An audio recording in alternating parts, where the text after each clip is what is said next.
जैसा कि मैं हमेशा कहता हूँ, मेरी वीडियोस देखने के बाद अपना होमवर्क जरूर किया करें। कभी ये ना हो कि आप ये कहें करीम भाई हमने आपकी वीडियो देखी और हमें नुकसान उठाया। तो अंतालिया से जब मैंने अप्लाई किया तो आप यकीन करें मेरी डेट जो है, एक प्रॉब्लम तो वो थी कि फ्लाइट्स खुल जाएं, दूसरा एक और प्रॉब्लम जो शुरू हुई वो ये है कि, लेकिन मैं ये जरूर रिक्वेस्ट करूंगा टर्की गवर्नमेंट को, अगर आपको ये अस्सलाम वालेकुम friends, welcome to Karim Travel Advisors. उम्मीद है सब ठीक होंगे। मैंने कुछ दिन पहले एक वीडियो बनाई जिसमें टीआरसी के रिन्यूअल की बात की। कुछ भाई ने जब वो वीडियोस देखी उन्होंने मुझसे रब्ता किया कि करीम भाई क्या ये न्यूज़ कितनी ऑथेंटिक है या इसमें क्या सच्चाई है, या दूसरा क्या आपने खुद अप्लाई किया कि नहीं किया। क्योंकि 2020 के शुरू से यही एक बात तय थी कि जिनके पास कोई प्रॉपर्टी होगी या जिनके पास कोई वहाँ पे बिजनेस होगा या कोई जो स्टडी कर रहा होगा उन्हीं के रिन्यूज होंगे रेजिडेंट परमिट वगैरह, वरना वो रिन्यू नहीं होंगे। कुछ भाइयों ने मुझे वीडियो भेजी कि ये देखें भाई साहब ने कॉल मिलाई है 157 पे और वहाँ पे हेल्पलाइन पे और वो लोग कह रहे हैं कि जी बिल्कुल पाकिस्तानी के लिए रिन्यू नहीं हो रहा। अच्छा, मैं एक चीज क्लियर करूँ, जब मैं कोई न्यूज शेयर करता हूँ या कोई अपडेट शेयर करता हूँ तो वो मेरी कोशिश सबसे पहले ये होती है कि वो जो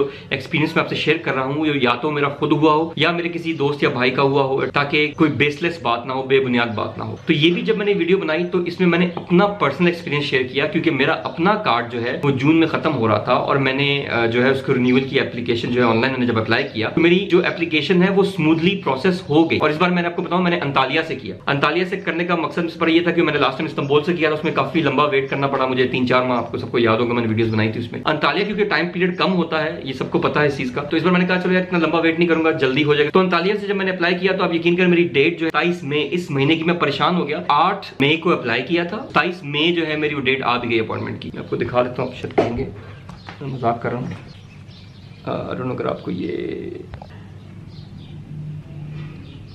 27 में आपको इसमें शायद नजर आ रही है 2020 डेट ऑफ अपॉइंटमेंट। अब मसला ये है कि ये फ्लाइट्स बंद हैं। मेरी तो ये कोशिश थी कि 27 को मेरी ये अपॉइंटमेंट थी, मैं 27 को जाता, जो भी इसका आउटकम निकलता मैं आप भाइयों से शेयर करता कि भाई ये हुआ है कि नहीं हुआ। लेकिन एक प्रॉब्लम तो वो थी कि फ्लाइट्स खुल जाएं, दूसरा एक और प्रॉब्लम जो शुरू हुई वो ये है कि जो जा रहे हैं उनको भी क्वारंटीन करने का एक मसला है और जो वापस आ रहे हैं उनको भी क्वारंटीन करने का है इशू। तो ये भी एक रिस्क फैक्टर है। मिसाल के तौर पर अगर ये 27 को मेरी अपॉइंटमेंट है तो मैं अगर 20-25 को भी फ्लाइट खुल जाए तो मुझे ये इस बात की गारंटी नहीं है कि मैं 25 को जाऊं और वो मुझे क्वारंटीन पहले करें और उसके बाद जाके मुझे यानी वो रिलीज करें हफ्ते 2 हफ्ते बाद, तब तक मेरी अपॉइंटमेंट जा चुकी होगी। तो ये भी एक चांस है कि आप एयरपोर्ट पे उतरें और हफ्ते 2 हफ्ते के लिए आप जो है वो नजरबंद हो जाए, क्वारंटीन हो जाए। तो ये भी एक प्रॉब्लम है। इसलिए मैं कहूंगा कि अभी आप जो भी फैसला करें बहुत सोच समझ के करें। लेकिन मैं ये जरूर रिक्वेस्ट करूंगा टर्की गवर्नमेंट को, ये जो इकामत वाली वेबसाइट्स है इनको अपडेट करते हैं रिन्यूअल के हवाले से। जब मैंने रिन्यू का ऑप्शन चुना और जो भी इंसान रिन्यूअल का ऑप्शन जब वो चूज करता है तो उस पर जब टूरिज्म का ऑप्शन आता है काइंडली या तो उसको हटा दें ताकि रिन्यूअल वाले के लिए टूरिज्म वाला ऑप्शन खत्म हो जाए। और इस वीडियो के बाद भी मेरी 1-2 भाइयों से वहां पे बात हुई, स्पेशली अंताली में मेरे एक दोस्त है टर्किश, उनसे मेरी बात हुई। उन्होंने कहा कि करीम भाई ऐसा है कि जो तो कुछ लोग यहाँ पे हैं ऑलरेडी फंसे हुए हैं तो उनका तो रिन्यू कर रहे हैं क्योंकि वो सारी बातें वापस जा सकते हैं, और जिनका इस दौरान में यानी वो केस आ गए हैं तो उनका रिन्यू कर दिया है। लेकिन जो लोग अभी पाकिस्तान से आएंगे तो उनका शायद वो ना करें। तो उन्होंने कहा मुझे कि बेहतर ये है कि फिलहाल अभी आप वेट कर लें, क्योंकि हो सकता है कि ये कोरोना के बाद जो है कुछ चीजें चेंज हो या कुछ इसमें रिलैक्सेशन हो। ज्यादा से ज्यादा भी मुझे लगता है कि अगर मैं वेट करना पड़ा तो महीने 2 में सारी चीजें वैसे ही क्लियर हो जाएंगी। जब ऑफिस खुल जाएंगे, नॉर्मल हालात हो जाएंगे तो इंशाल्लाह बिल्कुल क्लियर हो जाएगा कि रिन्यूअल पुराने टर्म्स पे हो रहे हैं या न्यू टर्म्स पे हो रहे हैं। दुआ तो यही है कि पुराने टर्म्स पे जो है वो रिन्यूअल हो जाए ताकि किसी को जो ज्यादा हैवी कॉस्ट है वो ना बेयर करनी पड़े। बाकी ये कि जो फिर टर्की गवर्नमेंट जारी बात है जो चाहेगी वही होगा definitely end of the day.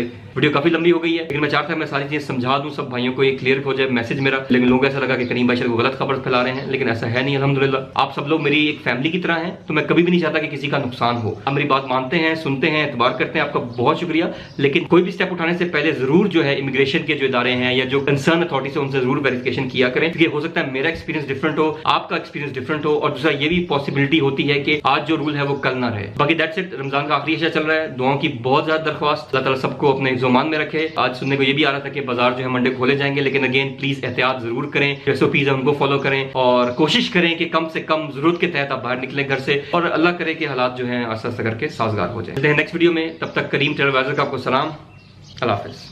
जाने से पहले मैं सबसे जरूर रिक्वेस्ट करूंगा कि जो मेरा न्यू चैनल है हुमायूं करीम, उसको जरूर सब्सक्राइब कर लें, और अगर आपने ये वाला चैनल करीम ट्रैवल एडवाइजर्स वाला चैनल नहीं सब्सक्राइब किया हुआ तो इसको भी सब्सक्राइब करके दोनों के लिए बेल का बटन जरूर दबा दीजिएगा ताकि आपको मेरी आने वाली वीडियोस का नोटिफिकेशन मिलता रहे।